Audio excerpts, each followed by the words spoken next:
हम बात करते हैं कि क्या चेक बाउंस के मैटर में पुलिस एफआईआर कर सकती है या नहीं। चेक बाउंस का मैटर एकदम सिविल टाइप का मैटर है और बिजनेस से रिलेटेड है।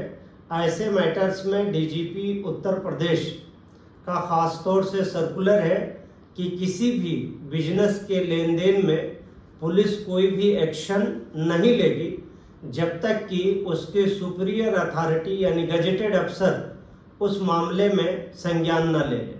तो जिन मामलों में पुलिस चेक बाउंस के मैटर्स पे अरेस्ट कर लॉकअप में रखती है, ऐसा लॉकअप में रखना इलीगल है, वो डिटेंशन इलीगल माना जाएगा। उसके खिलाफ या उस पुलिस अधिकारी के खिलाफ जिसने इलीगल डिटेंशन में रखा है उसके खिलाफ कंप्लेन हो सकती है और उसके खिलाफ कंपनसेशन का सूट फाइल हो सकता है।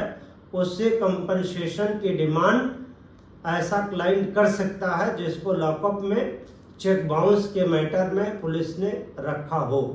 एक मॉर्निंग में हमारे पास टेलीफोन आया कि एक पुलिस अधिकारी ने चेक बाउंस के मामले में हमें थाने में बंद कर लिया है, क्या चेक बाउंस के मामले में जेल भेज सकते हैं।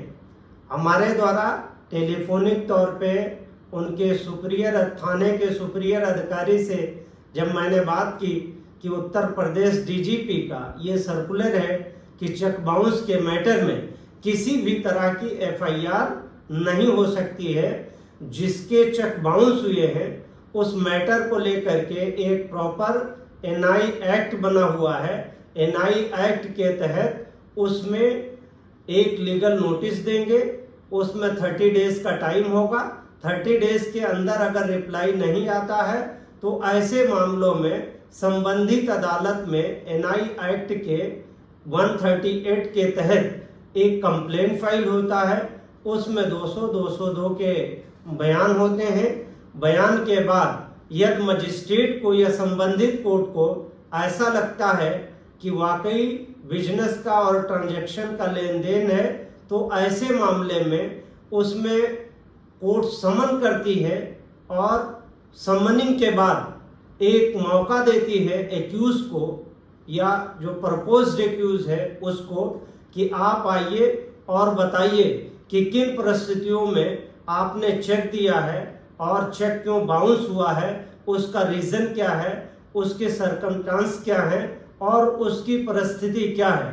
अगर एक्यूज परपोज उसमें अपीयर होता है, अपनी बात रखता है, कोर्ट उससे सेटिस्फाइड हो जाती है तो उस कंप्लेन को रिजेक्ट कर देती है और अगर कोर्ट सेटिस्फाइड नहीं होती है तो उसमें पनिशमेंट देने के लिए कोर्ट पनिशमेंट देती है और उसकी ट्रायल शुरू करती है और पैसे जितने चेक के थे उसका 2 गुना और किसी किसी मामले में 3 गुना पैसे वापस करने के लिए कोर्ट आदेश दे देती है।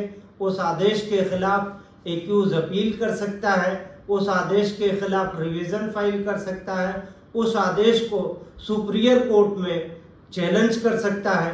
अगर उसकी बातें सुपीरियर कोर्ट में जायज़ और जेन्युइन लगी तो वो ऑर्डर निरस्त भी हो सकता है, वो ऑर्डर कंफर्म भी हो सकता है। तो ऐसे मामलों में जो चेक बाउंस का मैटर है उसमें पुलिस डायरेक्ट एफआईआर दर्ज नहीं कर सकती है।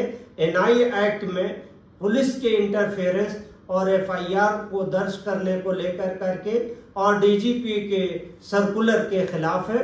ऐसे मामलों में पुलिस अगर उत्पीड़न और हरासमेंट करती है तो उसके खिलाफ कंप्लेन और अगर इलीगल डिटेंशन में रखती है तो उसके खिलाफ कंपनसेशन और रिकवरी की सूट इत्यादि फाइल किया जा सकता है। उम्मीद है कि हमारे द्वारा दी गई जानकारी आपको अच्छी लगी होगी।